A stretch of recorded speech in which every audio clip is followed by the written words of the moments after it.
Welcome back. This is episode Cienta.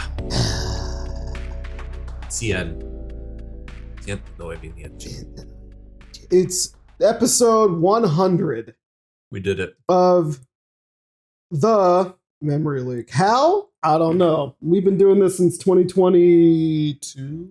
We got hours of content Got for you. tons of slop for you to listen to. We certainly got more content than the Switch 2's got at launch. No. Well, not really. It's the same shit. They have fucking 15,000 games that you can just download No, today. that's Switch 1. It's PS5 has no games either. They're all PS4. Yeah, okay, yeah, you're right. All right, yeah, you're right. You know what? PS5, no games. Xbox, no games. PS Switch 2, No games. No games. PC, no games. No one's got games anymore. Real life, dog. There ain't nothing to do out there, man. That's fucked up this year, dude. Welcome back to Memory Leak. So, what are we talking about Episode for 100. We don't have a special thing, Nothing unfortunately. special. Sorry. The only thing that's special is that we're still doing this for some fucking reason. But Here's the life lesson. Don't build shit up.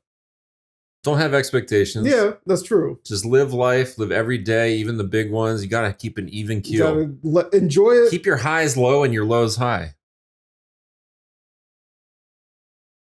You know what? Keep thinking on that one. Yeah, if you think about what that means, that's actually not that bad. That's pretty good. It's healthy. Yeah. I'm not kidding about Yeah, that. yeah. I learned that shit in fucking sports psychology in my decades of how to think about things. Because The best of them will fucking win fucking gold medals, win fucking championships, whatever they celebrate. They turn the page, they go to the next one. They keep cranking away. They don't dwell on it. They don't let that shit dwell on.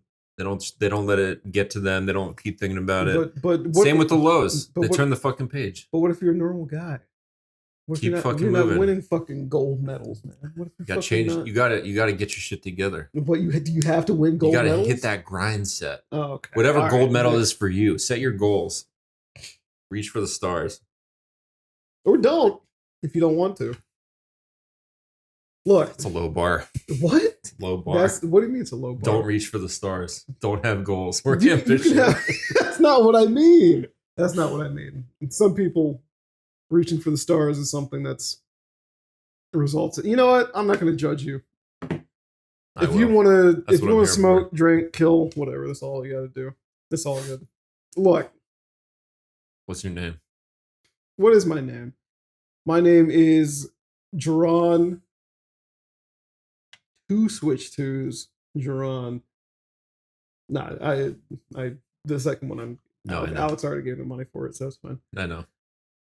What's your name? Benjamin. 3 Switch 3s to That's Benjamin. not real. Not yet.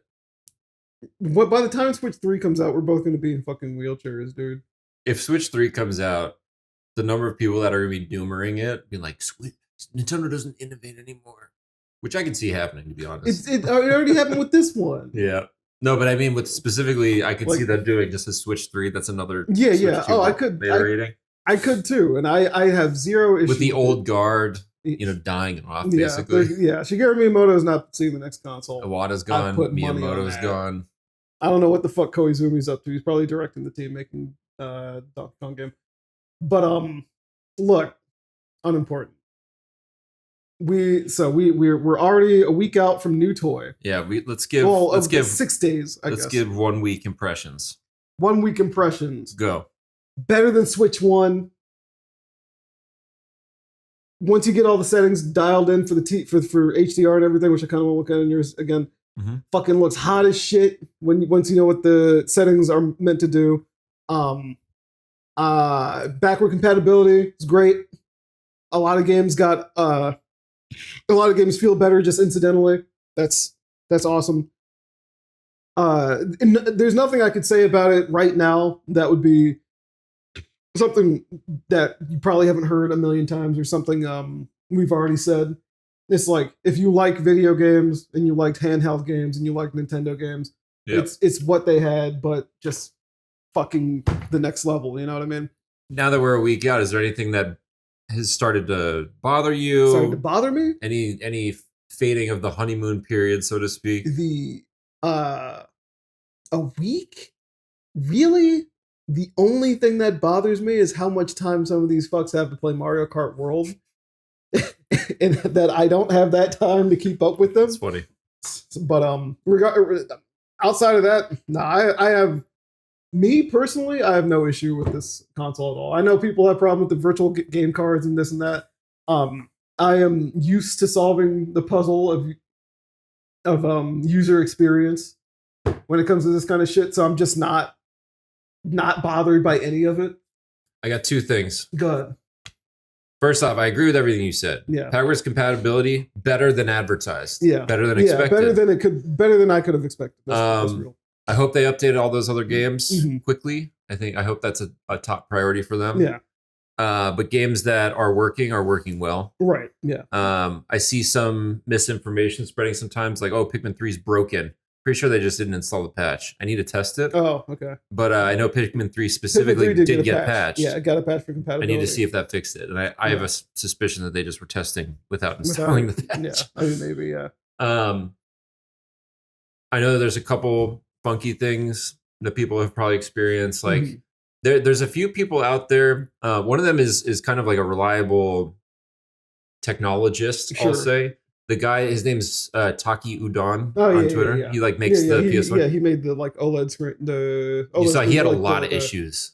Really? He had a ton. He was getting like 15, 20 crashes on different and backwards compatibility games. Okay. Like he probably has a defective unit, like a really unlucky one. Yeah, that sounds like sounds like a problem. It seemed like an actual problem, like Mario Kart World, whatever. Like Jeff mentioned, he had some crashes in Mario Kart World. I've had no issues. I've had no docked or undocked. I've not had a single crash with anything that I've interacted with. I haven't either. I played some of the backwards compatible games that the Taki Udon guy. Yeah. I had no problems. Interesting. So yeah, I've only played a couple of games with backward compatibility so far. Could be the whole Silicon Valley roulette situation. Yeah. Sometimes you just get 1 degree of error off on a fucking resistor, whatever it is, and that shit fucks it all up. Yeah. I don't know, but overall, the experientially, I'm very, very happy with it. The new Joy-Cons are great. The Pro Controller, probably my number one thing. Yeah. New Pro Controller is so nice. Yeah. Just a great piece of technology. You can use it on any device. Right. Out the gate, Bluetooth compatible. I'm sitting here slightly regretting not buying one when I picked up the second Switch on the website and yesterday. But I'm also like, I've been using the Joy-Con pair with the charge grip, and I've been happy with it. So I think I'll be able to live for a while longer. Yeah, the charge grip's nice. The new Joy-Cons feel so sturdy. They're so much like the old Joy-Con, moderately repulsed by them. Yeah. In some contexts, these like no issue. They feel great. They feel like they're going to stay together. They don't feel like disposable controllers like those did. I enjoy Welcome Tour more than I expected to. Yeah. More than I think most people advertise. Yeah. Because I think people go into it thinking it's a game like Astrobot. Yeah, I think thinking of it as a digital pass to a museum. Yes, exactly. Is the right way of thinking of it. Would you pay $10 to go see history of a development cycle for Switch 2? Yeah. Is basically what it comes down to. And I find that really interesting. Right, I did too. I found it to be worth the $10. Did you go all the way through it? Not yet. Oh, okay, not yet. Yeah. It's funny. I was really glad I put the screen protector on because I did the twister with the fingers. Yeah, I didn't even do that. I used a skip. I used a skip on it because I'm like, I'm not going to get that. I'm not taking this thing out. I'm not putting my fingers all fuck over it. Fuck that. Even though there's a screen protector on, it's like that's funny. I'll be okay. It's fun. Yeah, I'm sure it was fun. I'm sure you could do it on mine. You could have gotten help. Well, the what's it called? A lot of the other stuff was cool. I didn't even take it out to do the little Have you got which one? There's one where I'm only on the main screen. Oh, okay. Well, I'll just tell you then. There's one where it's about the kickstand. Oh, okay. And it can you try to fit set it to the angle maximum that the game tells you. Yeah. Not maximum. It's telling you different degrees. Oh, it can detect it. That's kind of crazy. Using the accelerometer. The which is pretty funny, but I was like, like the shit that he was talking about, like how the gyro sensor, not the gyro sensor, the HD rumble sensor, like worked mechanically. Right. I found that shit really interesting. I did too. I understand. Like I'm sure it's all information you can get online. I'm sure people have shown it all on YouTube or whatever.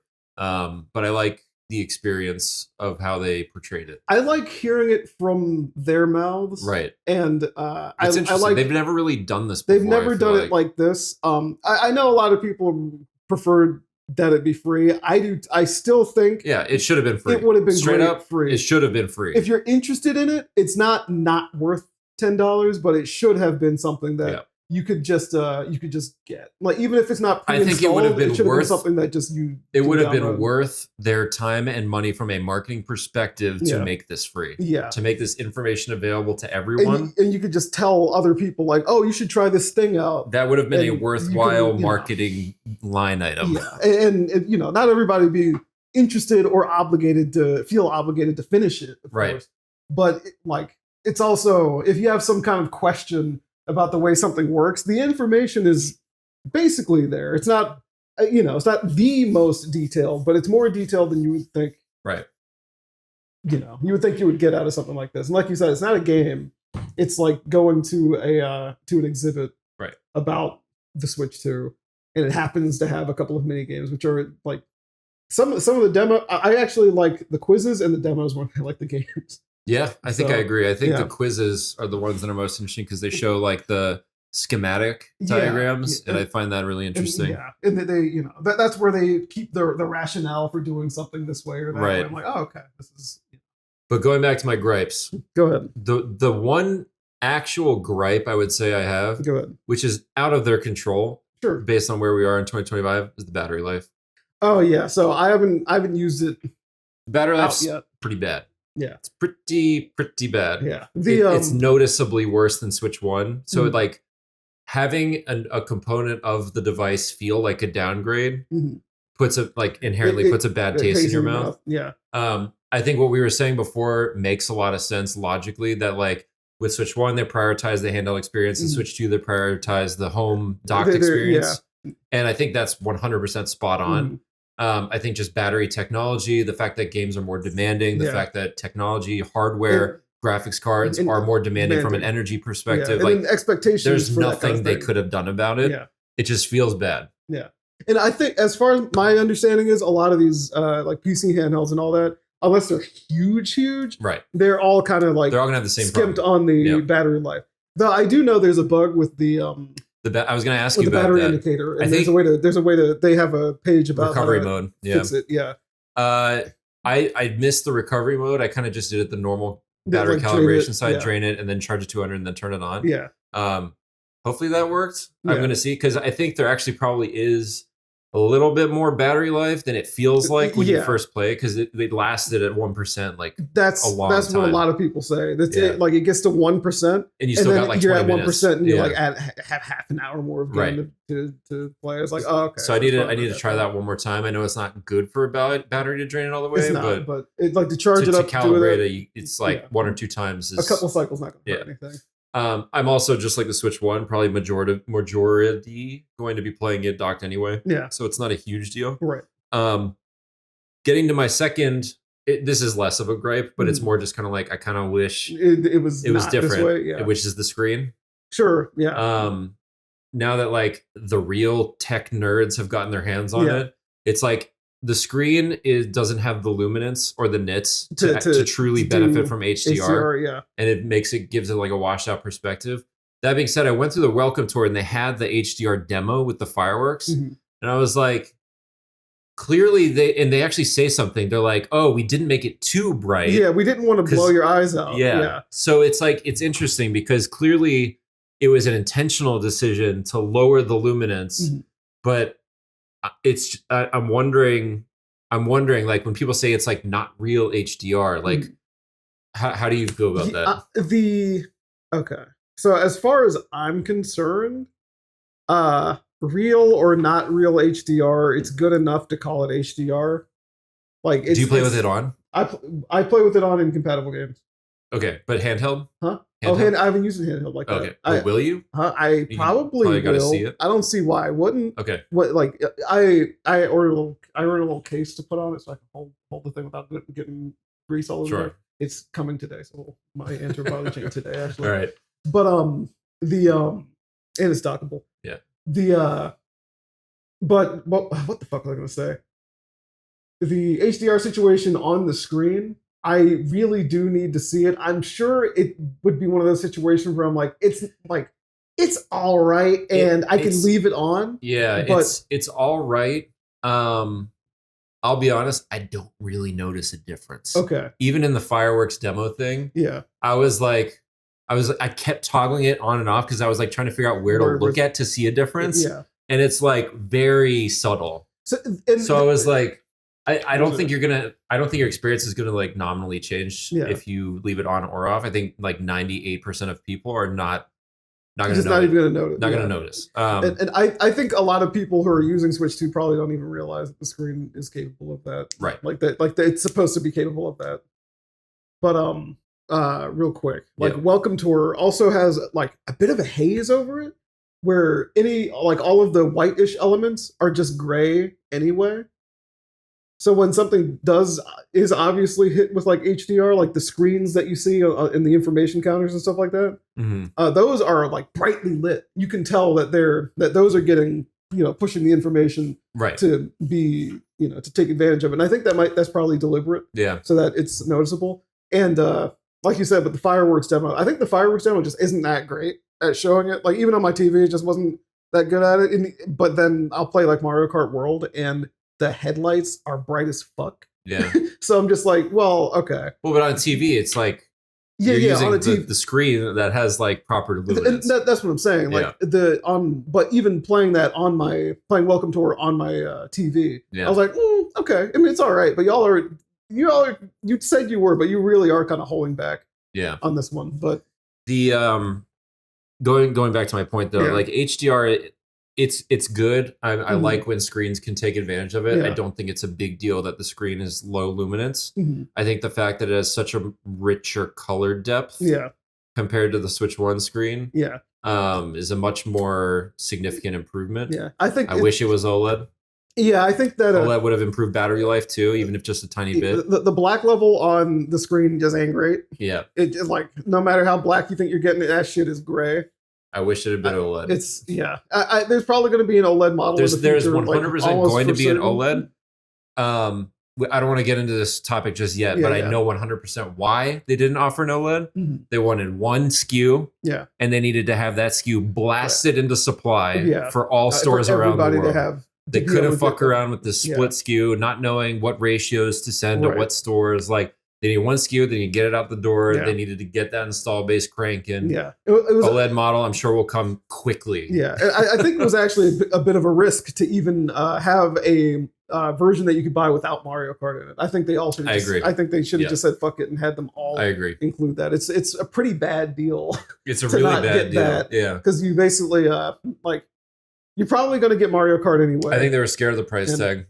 I think that one was fear-based. It prevents it from the base price being $500. From being $500, exactly. So you can say that, the system is $450, and then you get a bonus $30. You save a bonus $30. And frankly, but even then the tax is $30 on the $500. So you end up spending the amount of money to get it's true. I do think this Mario Kart, we can go into Mario Kart. Oh, yeah. I do think this Mario Kart is more divisive, and I think probably for less people than previous Mario Karts. I think this game takes practice. Like, it's genuine practice. It's genuinely harder than other Mario Karts. The mechanics that they've added to it are great, and that you get obvious benefits from a lot of them if you use them right.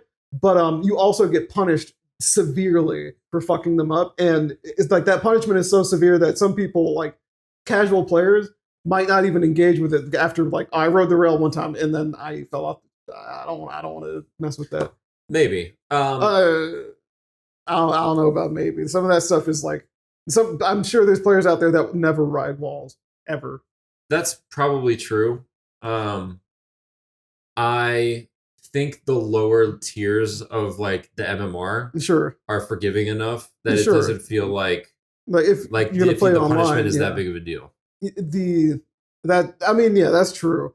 I think I do think that the control in the game is way heavier, way more car-like, and when you're on the ground, I should be specific, and like, you have momentum in a way that you didn't have before. Like, if you let go of the A button, you'll roll pretty far, which does give you time to make certain decisions, like, oh, am I going to start doing the charge right now, or am I going to move the camera and throw a shell this way or something? Yeah. But it keeps momentum enough that you can charge a mini turbo without holding A when you're going around a turn.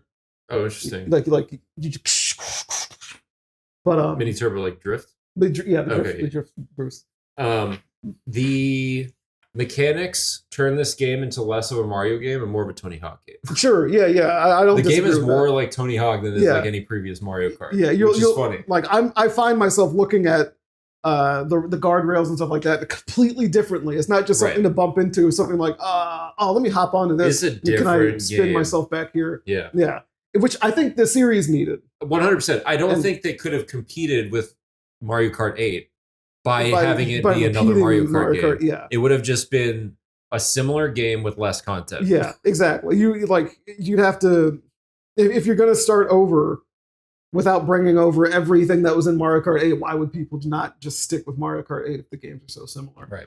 And I mean, great thing is that Mario Kart 8 is still compatible on Switch 2, so it's not like that game is gone. Exactly. And in fact, they updated it. They did a silent update to make sure compatibility was maintained. So it's not like they're unaware that people are going to want to keep playing it. Right. But I do think World has a lot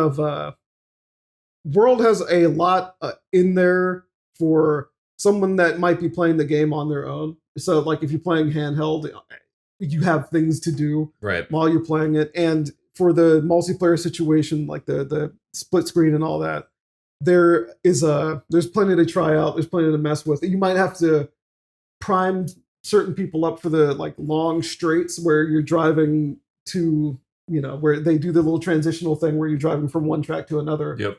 But after everyone gets used to it and everyone kind of understands it, I think it'll be completely fine. I've seen the YouTube thumbnails like, I don't think this is the one. But I also go ahead. I was just gonna say, in terms of like the criticisms I've seen, I think the ones about the interconnected routes, I think that's a junk. The intermissions people call it. I think that's a junk criticism. Interesting. I think that criticism is really dumb. I think within the framework of the game, it is a track. Yeah, and it feels like a track, and it's got unique mechanics and rails. But the other criticisms that I think are more valid are, I think the open world is good. Yeah, but I think the entire game is geared around people that want to actively improve and learn the game's mechanics, and that's not going to be for everybody. It's almost more of like a fighting game in that way, where it's geared towards people that want to improve in their skill set instead of just having a good time. Yeah, you're here. If you're really going to get the most out of World, you have to be ready for it to be a bit of a slow burn, which is great because if this is like your one game, you can just play this for a long time. But you have to be ready to like. There's the rewind feature is specifically there for you to practice. The game would be nearly unplayable without the rewind. Yeah, like you wouldn't being able to practice stuff would not be feasible. It wouldn't be. Yeah, you'd have to having to drive back around to the same spot. People would do it obviously because there's people out there that have been playing since the game, like their console's been on since the thing fucking came out. Yeah. I wish the open world like it. I think it needs some refinement in terms of being more of like an actual intentional single player experience instead of just the lobby where you lab. Right. Yeah. I think having the things on the map would be nice to know if I've done challenges or where the challenges are. I actually think the Zelda notes thing of like Zelda talking at you and where to go. Yeah. I think having that as like a GPS in World would have been like really useful. It's like, I need to go to this next P-switch, direct me there. It's like turn left. Oh, that would that actually makes the most. Like, damn, I think that would have been. In fact, that's the most like thematically apropria version of that. I didn't even consider that. I actually am. I mentioned this before, but I'm impressed that it doesn't have some kind of smartphone, some like Nintendo Switch app functionality. You know what I mean? Yeah. I would think that was one of the first things they would do for the sake of maybe saving your replays without you having to record them. Or just something. Maybe not replays, but you know what I mean. Saving stats, letting you see just the things anything you've done. Yeah. And I get the feeling That's probably coming. Yeah, I think it is too. I think this game's going to have a post-launch roadmap. Yeah, I think it's going to have DLC. Right. I think it's going to have probably an app integration. Yeah, like this. It's going to have some free patches. Yeah, but like with the way Mario Kart 8 worked over time, I know it's been out for 11 years. Base 8 was rough. Base 8 is nothing. Base 8 was pretty rough. Is empty. It's a very good game. I mean, the tracks it had were great, but it's if you pop in a Wii U disc, and you see it all without the DLC and everything, you're just like, this is about the same amount of content as Mario Kart. That's one of the other criticisms that I have zero patience or credence for, which is like, I beat the game in 2 hours. It's not worth the money. That's not. It's like that. That has never for any Mario Kart game been a measure of value. Yeah. I Double Dash. I remember I specifically sat in my bedroom for a few hours to unlock everything because I bought it for the sake of playing with my friends that lived in the court down the street, and that didn't take long. Right. It's just like, oh, I did it, and I still have memories of eating honey roasted peanuts and doing that in 2003. But I was like, touching your controller. What? And then touching your controller. No, I don't like that shit off. But it's just like I think that's. I'll say a lot of this is gonna sound. People are gonna say shit about it because people like to say shit about the things I say, and I'm like, man, fuck y'all. But like for real, a lot of the Switch 2 launch has shown me that a lot of the criticism on the internet is literally like there for the sake of engagement rather than actual like discourse, genuine discussion. Yeah. Because when there is a genuine discussion, I don't see it as a video. I don't see it as that. I see it as like maybe one post in a forum that you might be looking up when you're trying to find like how do I do this trick on this thing. It's like, oh, this is blah blah blah. Like I understand why it's this way, and I wish it wasn't that way, but I do still really like the game, blah blah blah, or something. I mean, that's why we're doing this, right? Yeah, it's just. It's basically why we decided to start the whole podcast. Exactly. It's so easy to just decide you hate something or say like this is the worst thing that's ever happened or it never is. This stuff is really not important enough to feel that way about it. Yeah. I mean, the internet has a way of making everything binary. Yeah. You either 100% support, love, shill something. Or you 100% hate, crucify, torture to the grave, that same thing. Yeah, it can never be a measure like, hey, overall, I really like this game. Here are some things that I don't like or wish were different. Right. It's or the opposite. Like you don't have to, if you don't like something, fine, I get it. But don't like force yourself to try to dislike something because you're trying to seem intelligent by being critical of it. That's not it. It's you can be critical without like having the hyperbolic teenage, college kid, I know everything style about it. You know what I mean? I will say, go ahead. I think it's kind of insane. The game's $80 base. Dog. I don't think that should be the case. That is why it's such a bad deal to buy the console without the game. Well, it is. Obviously, it's good that the bundle exists. Yeah. I think the game should be $70. I think Nintendo's kind of insane for charging $80 for it. I think straight up. They know they can do. Yeah, they know they can do that. People have been buying it for that. I also believe it's so strange to me. $70, $80 games is some psycho shit. $70 games at this point, I would more expect, and I think is more reasonable given the trend over time. Yeah, I think it's more reasonable. I don't think we should have hit $80 yet. Yeah, I instantly noticed that I'm not doing the thing where I consider just buying games on a whim. Right. Because once I see $69.99, my brain's like, no. I think making it $80 base, even though it comes $50 with the console, changes people's psychology and sentiment about the game. Yeah. Even if you got it with the bundle. Yeah. Like I think it's just straight up a bad call. I think it was a bad business call. I think it was a bad marketing call. And it doesn't feel like you're getting a deal. It feels like you might be missing something now. I mean, it feels like people now are going to force themselves to try to see that value or just feel even more ripped off, so to speak. Yeah. I think that was a really big mistake. Yeah. It's like we'll see the results in a couple of months, I'm sure, because everyone's still excited about it. Not everyone can get one yet. But in a few months, when people are like a little more used to it being around, maybe they've gotten to try it at a friend or family's house. They decide I want this, and they're like, maybe I don't. kind of thing. We'll see how it goes. I mean, for now, it's sold 3.5 million fucking units already, which is. I mean, we knew that was going to happen. We knew that the console was going to sell like fucking gangbusters. Yeah. Again, it's nice that it was packaged with the Switch, but if I were somebody that had as much time and experience with the game now that I've had, I do think 70 versus 80 would make it a make or break. I think it would make or break. I don't think I would buy the game for $80 if I were somebody that had the console for $450. Yeah. Had it for 6 months. I had spent maybe 15 hours with it. I would probably say, I don't want to justify the $80. Yeah. You know, I don't think any game justifies $80. I don't think I've played.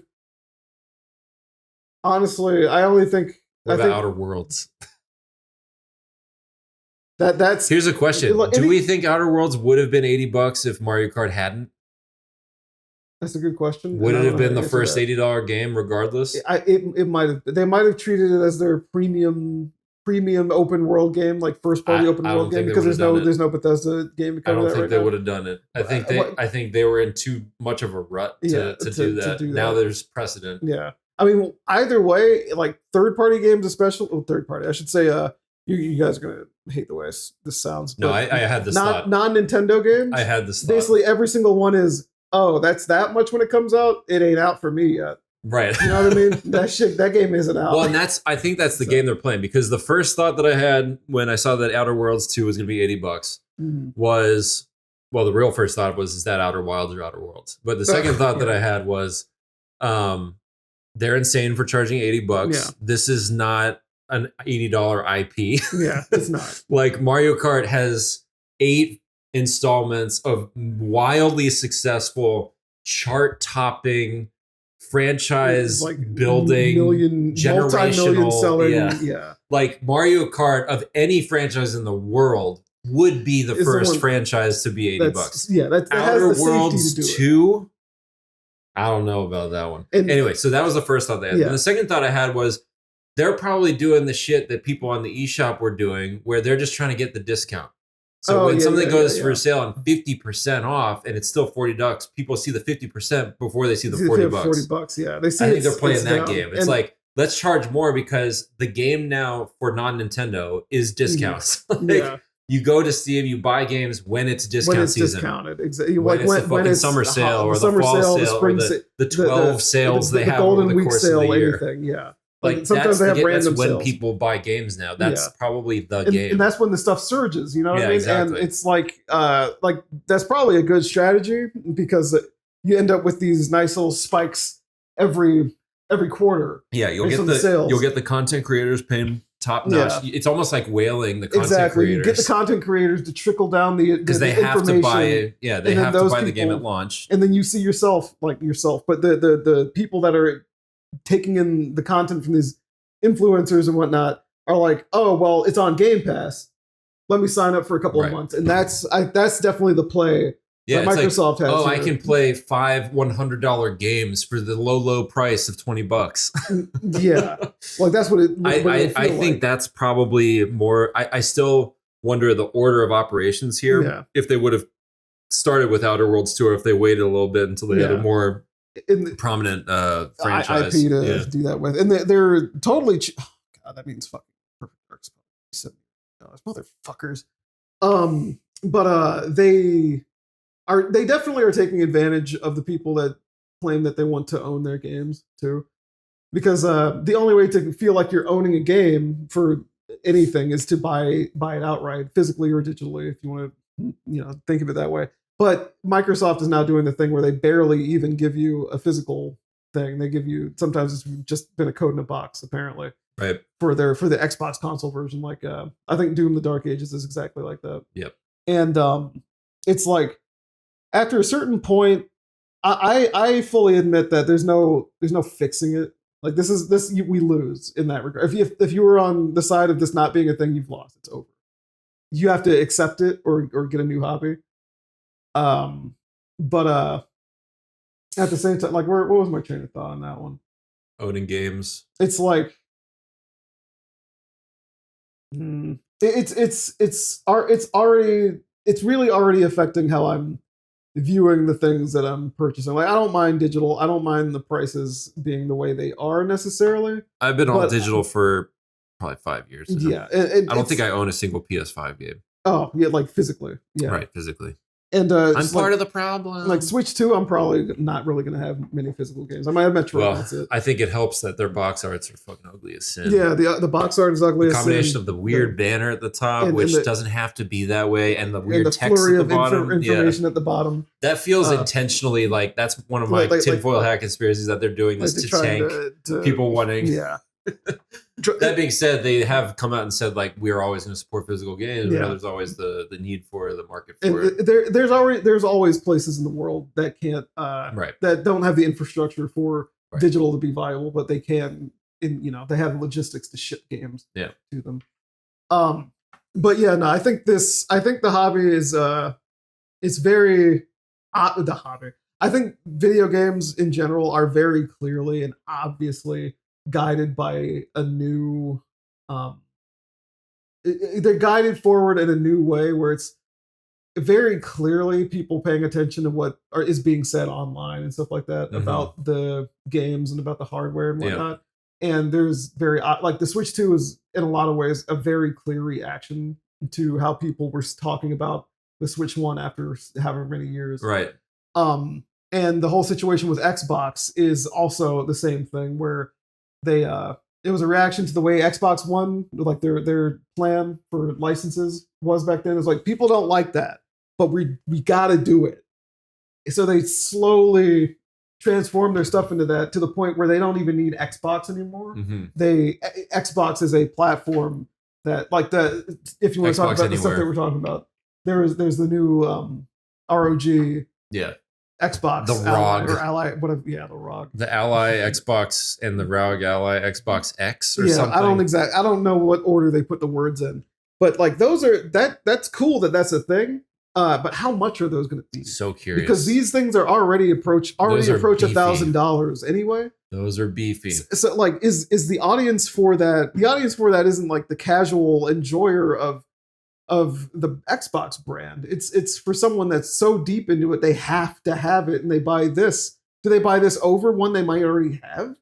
Like, what is the purpose? And the benefit of them doing that is so they can they're also doing stuff with Windows 11 to make it more viable for video games. Yeah, for handhelds too. But and it's a weird thing, and it's very clearly becoming that this hobby, I keep calling it hobby, but this industry is gearing itself more toward that luxury, the luxury prices, the premium costs. I think with how large the market is, I think you've got a wider spectrum of things to cater for. True. I think the lower end of the market is perfectly handled by mobile. I was going to say mobile and Fortnite, Roblox, all the shit that's on your phone for free, free to play. Mobile and low power PCs. Right. Like those, there's still laptops, a lot of games that can hit that are played widely, especially the competitive games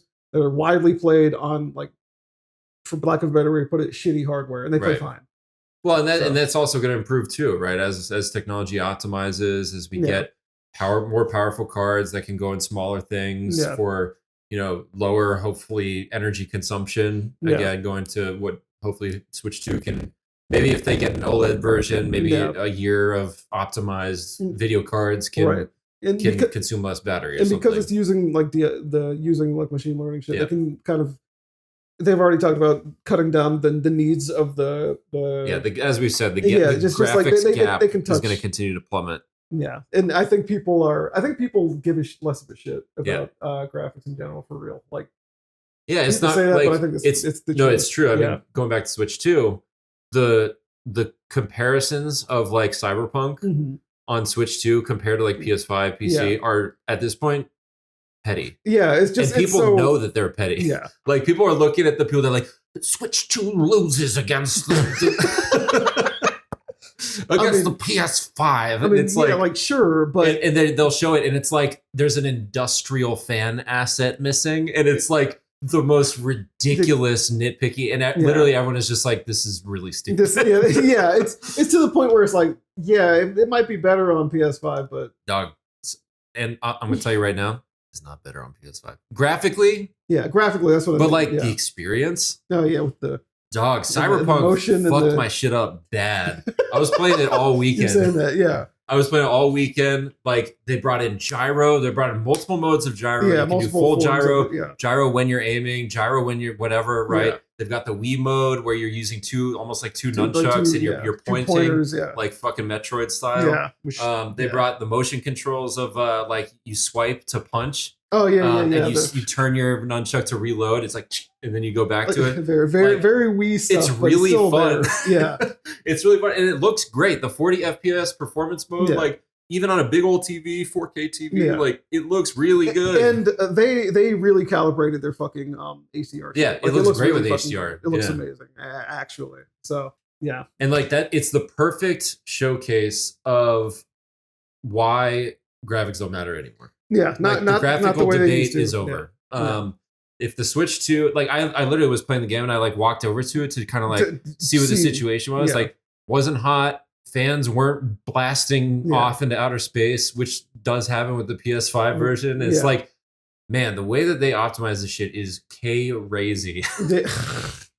It is psycho to imagine what the fuck they're going to be able to do with it over the course of the system's hardware. Right. Like I think a lot of kind of stuff like that is missed by like the general people too. So a lot of the improvements are invisible, but when you interact with it and then think about it for a second, you're like, oh shit, this is the possibilities with this are different than what I was imagined. They're like, video games aren't about just increasing the fidelity; it's increasing the user experience, the amount of quality experiences you can have. Yes, and this is one of those situations where the Switch 2 kind of enables that game to have a lot of different It is truly the options. ultimate edition because like all of the modes of playing it are really fun. Yeah, and in any other version, you're basically locked into a mode of like playing traditional. Like not only that, but like. With the PC version, and especially the Steam Deck version, going back to the whole thing about all the different handhelds. Sure, yeah. Like, the Steam Deck version works fine. Right. Like, okay. But, like, the frame pacing is kind of jacked up. It's kind of jagged. It's kind of stuttery. Like, it hits 30, but it hits, like, an uneven 30. It's like a 30. A 30 that is noticeable. Like spikes up and down. Yeah. Yeah. You have to fuck with the settings. It's got a Steam Deck preset, but then it's like, you could look up 20 fucking YouTube videos of like install cryo tools and then go overclock it down to like 1.5. Like it's that's the shit. That's the stuff that like this is gonna sound a certain way to dogs people going into the Switch 2 version and being like, you want quality or you want performance? You want HDR on or off? And like that's basically it. I'm just like, it's so like it's such a breath of fresh air to know like I'm like playing the version of the game exactly, and there's nothing else to think about. I like outside of the prices, because like prices on PC games, great, whatever. But the I'm already further in the game than I have ever been. Gotten. That's funny. The being able to just start a game and know that the few options you have are right. You know what I mean? Whereas when you mess with PC stuff, like the PC handhelds are still, I know they're not for me yet, because like stuff seeing like the Devil May Cry 5 thing and just knowing that stuff just doesn't work sometimes. And you get a little bit of that with Switch 2 with some Switch 1 games that I don't want to think about that. Like I don't want to have forced to think about that. On my desktop computer, I have no problem going in and tinkering with shit to fix it. But on something even like on a desktop computer, I don't have to think about it. Like it you detects. Really don't have to think about it nowadays, especially. Yeah, it just detects. And I'm like, okay, everything that I do in PC, like I'm just not even gonna open the menu. I don't fucking care enough unless it looks like shit. Yeah. Or like it's blown out or like HDR is not working, whatever it is. Like I have to turn something off. But I like it's nice to be able to go into a PC game and have it just detect it. It works perfectly well. Experience is good. Go off. Right? That's what that's the benefit of PC is making the experience that little bit better if you know how certain things work. Like, but you also get the negatives, like Killer 7 doesn't work right on AMD GPUs, which is fucking annoying. There's a mod you have to install. It's the infinite configuration issue. And because I had to install that mod on it, that mod prevents me from playing it over streaming. Yeah. Which means I can't play it on my TV using Steam Link on my TV, which is fucking annoying. So also remote play doesn't work with HDR. Right. Yeah. So I lose that too. I have to SDR on my TV looks good. Steam remote play makes me actually want to scream. The amount of hours that I put in to try to figure out what combination of things I need to do to make my Steam Deck work on my docked experience. Yeah. It's just like, it can't be like that. You know what I mean? Yeah. The technology is there. And then the answer is like, oh, just go install Moonlight and Daylight. It's like I shouldn't have to do that. Yeah, exactly. It's great that I can do that. I shouldn't have to do that. Exactly. You know what I mean? I shouldn't have to resort to third party answers. The cost of being able to install these third party solutions is that you have to. Yeah. You know? And you don't want to have to do that. You want them to be an option. Yeah. But getting back to like this the current stuff that we've got, just knowing that Microsoft is trying to branch Xbox out to other manufacturers to make devices that are Xbox branded. I think that's smart. I think that is smart. It's 100% smart. Well, you'll end up with a situation where hopefully you get like PCs branded with Xbox shit, and they have an OS set up that basically works like an Xbox rather than it just being a weird version of Windows that doesn't have productivity in it. At least for the time being, it does kind of kill any chance of getting Game Pass on Switch too. Having that device, yeah. My one of the things I was wondering is if they were going to announce Game Pass for the other platform. Yeah. On one hand, I could see Sony instantly being like, I think it's a Windows thing. I think it's an operating system thing. It could be an operating system. I don't think they would do it specifically because of that. I think Microsoft as the parent company would be like, are you fucking out of your mind? Like we're already kind of like bleeding a little bit with the perception of Windows, Windows and just like just the nature of it, the bloat, the way it's evolved over time, and just like the institutional knowledge within the company and all that stuff. I think they can't afford to take a hit on Windows. Yeah. They have to if they're going to make it available on other devices, they're going to be other devices running Windows. Yeah. Okay. Sure. That makes sense. Like not because my thought would be just be a streaming solution for any other platform that isn't running. Well, it's kind of funny because when the Steam Deck first came out, they did have an official guide of like, here's how you get it set up on a browser, on your Edge browser, right? Yeah. But I'm almost wondering if they kind of like regret that. Yeah, I'm sure they do. Yeah. I'm sure they do. They've been, especially as much as they've been leaning towards Steam for a lot of things, mainly because they have to. Yeah. Because PC users a lot of them just download Steam and don't use any other launcher, despite Epic having a lot of free games. Right. Speaking of, that's how I have Outer Worlds 1 for free. So I think if they get to the point where Steam OS is good enough for like having a daily driver PC that mostly plays games. Yeah, like for the I think Windows for the sake of games. Windows is like kind of fucked in the B2C business at least. Yeah. It's always going to dominate within corporate enterprise customers, but I don't think they can afford to take that big of a bite out of their market. Yeah, the freaking they can't really. Xbox as a brand is I don't know why I just imitated it. Xbox as a brand is in a weird spot in that regard. Yeah, I think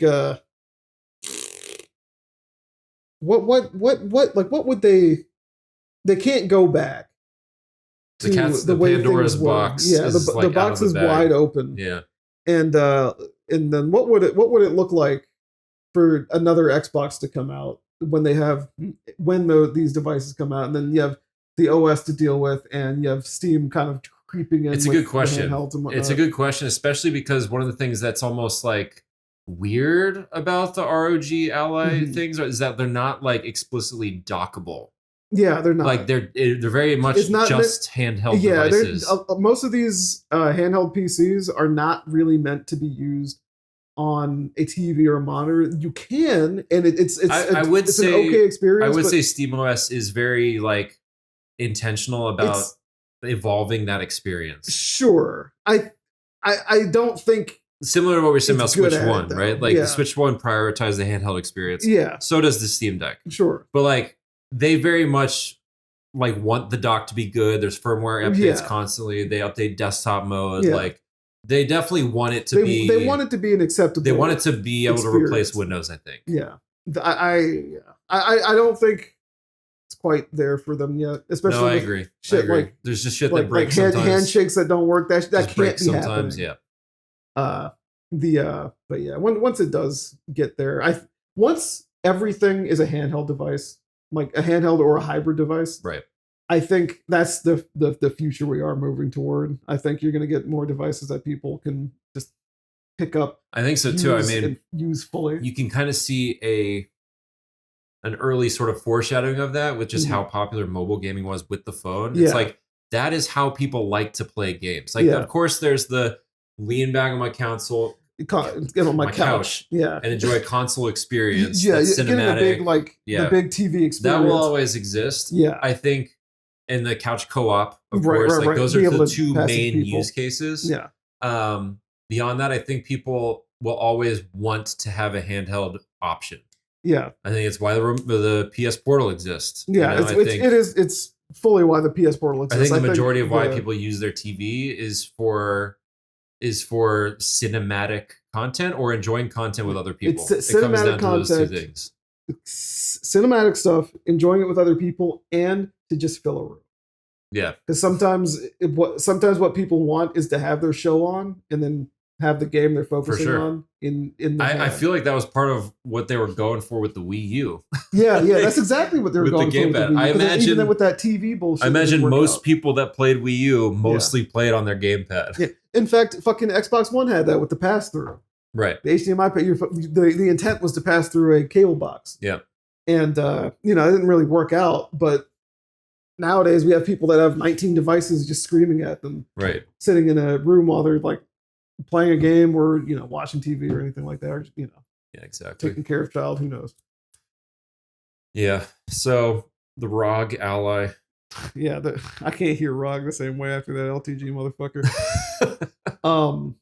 But yeah, so that thing exists, and that it's probably gonna be nice. It's probably gonna be nice. I want to see how much it costs. If it costs, it's gonna be $1,000. Yeah, so I'm thinking if it's not $1,000, at least the nice one. Yeah, the 24 gigs of memory one. Yeah, if that son of a bitch is, if they can get the other one to be, if they could get that shit to somehow be like $700 or under, I think that's way more viable. 700 would be viable. I mean, the Steam Deck 1 terabyte OLED is $650. Oh yeah, there you go. So that would be competitive at least. Yeah, at 700, not 700, at $1,000 just for Xbox Premium. branding? The Windows Premium is crazy. I mean, I know Windows is the one. They're the ones licensing it. Yeah. But Microsoft, I mean, part of the thing is like also that of the Legion Go, the Steam OS version, about how it like completely resolved it fixes a lot of performance shit. Battery life issues. Like it's tough out there being a Windows. Yeah, and imagine being a Windows machine, buying this thing, and it's got all this juice that's waiting for them to update their little shitty Windows thing for. I'll tell you right now, with how much shit is in that too, it's gonna be heavy.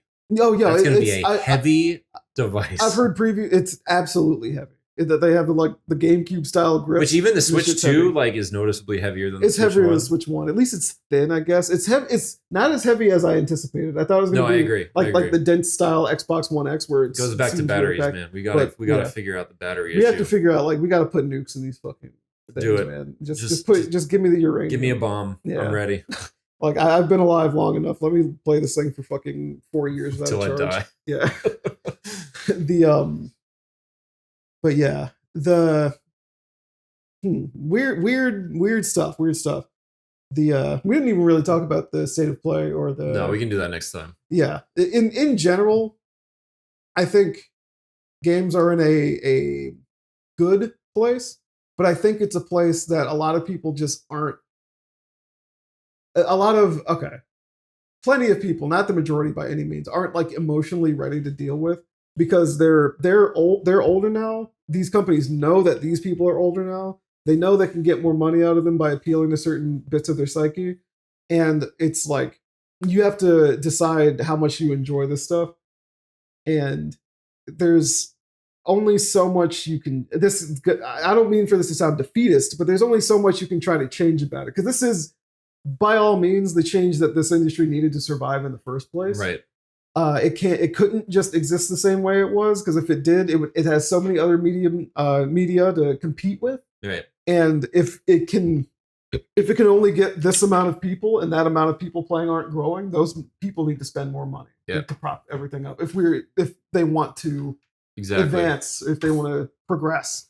Well, it's kind of ironic that you say like you have to be comfortable with it. Like I think about all the people that were like, you should buy a Steam Deck instead of a Switch 2.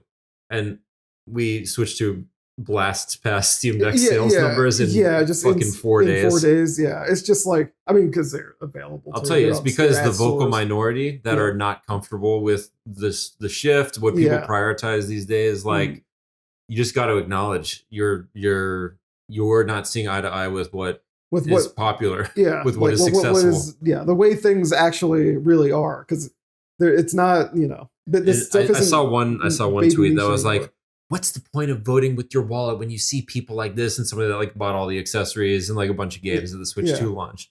It's like kind of like real voting. You're not always going to win. Right. You know? Yeah. Like, it's not. Sometimes you're going to, I mean, even if it's every time your vote with your wallet ultimately doesn't have an impact on the overall trend or the result. Yeah. It's more about just like, do you believe that your vote has meaning for you? It means anything. I was about to say the principle of it is, just because you think you're going to lose doesn't mean you don't try to win. Right. You just have to accept that you are going to lose. Right. And you stick by that when it does. Like it's not necessarily about this idea of like vote with your wallet and you'll get the outcome you want. It's more like you need to change your mindset. Yeah. It's you have to be like, this isn't worth it to me. And so I'm going to go do something else with my time and money. Yeah. Your time.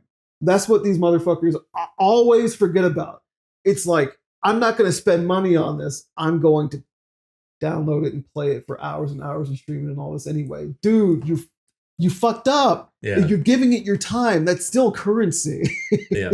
That currency is going into everything else. Like they're not going to lower the price because you didn't buy it, but you're still playing it.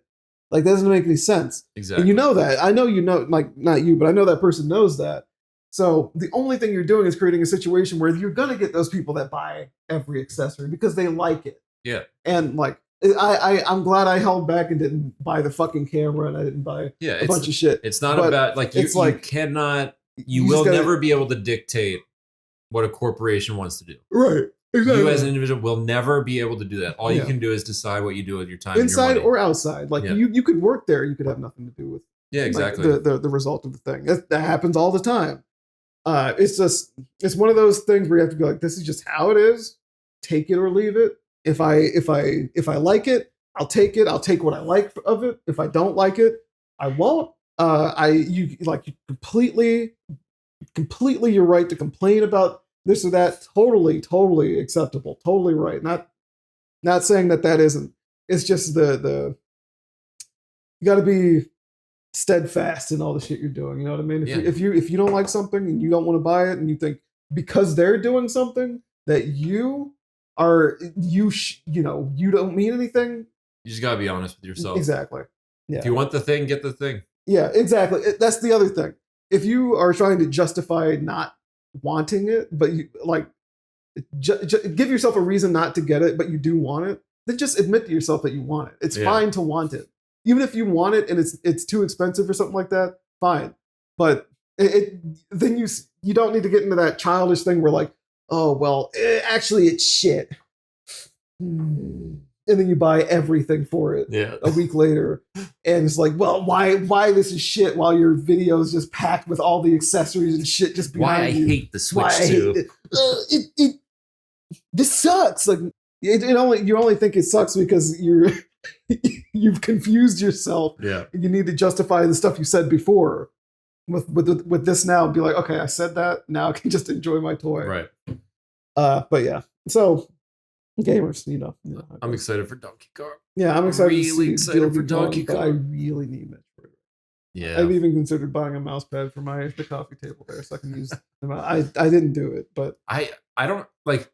You're not the first person that said that. Yeah. I don't ever see myself sitting in a position like that. Yeah. Where I'm like completely upright, leaning forward. Yeah. Using mouse controls. Like it works too well on my lap. It works too well on the arm of the couch. You know what I mean? Yeah, I know what you mean. It's perfectly good enough. The couch that I'm on, if I lay on it this way, I can move the table in a way that I can actually reach it while I'm laying down. kind of jealous of that. So then because it's low enough. Yeah. So I can just like. Yeah, I see what you mean. And that's what I'm considering. Yeah. But, would you need a mouse pad though? Like, what's the for that table is all glass. So yes, I would. I see. Just because it would be hard to move. The tracking is really bad. Okay. Oh yeah, because we tried that and it was like fucked up. Yeah, exactly. Because the camera was shooting through the glass. Right. It's shooting through the glass. It's not. Yeah. It doesn't know what it's looking at. So it doesn't really represent the good games coming out. I'm enjoying going back and looking at games that got a 4K patch, like Mario Odyssey. Yeah. I booted that shit. I was like, damn. There are no perceptible lines here. Yeah. I watched some videos about it, like you go to New Donk City, all the characters are moving at full rate. Yeah. Everything looks. I'm excited to play through that game. I haven't played it since launch. Oh yeah, I play it here and there. I've run through that game multiple times. Game, if you know what to do, that game is very short. I believe it. Like I remember playing it through 12 a.m. to 3 a.m. and I was like, let me just get the moons I need. Move on. Yeah. But okay. Video games. Yeah, video games. All right. Episode 100. It's over. We did it. Even keeled one. Where we at? We're on Podbean. That's one of them. iHeartRadio. That's 2. We're on YouTube. That's 3. We're on Apple Podcasts. Yep. We're on Yep. Google Podcasts. And we're on. Can you do it? What's the fucking last one? Can you do it? The logo's green. Spotify. There you go. Duh. Shit us up at memoryleaguepodcast@gmail.com. Yeah. Please send an email. We'll check it one day. I checked it. We got a bunch of spam. Okay. Okay. Well, let's get something that isn't spam.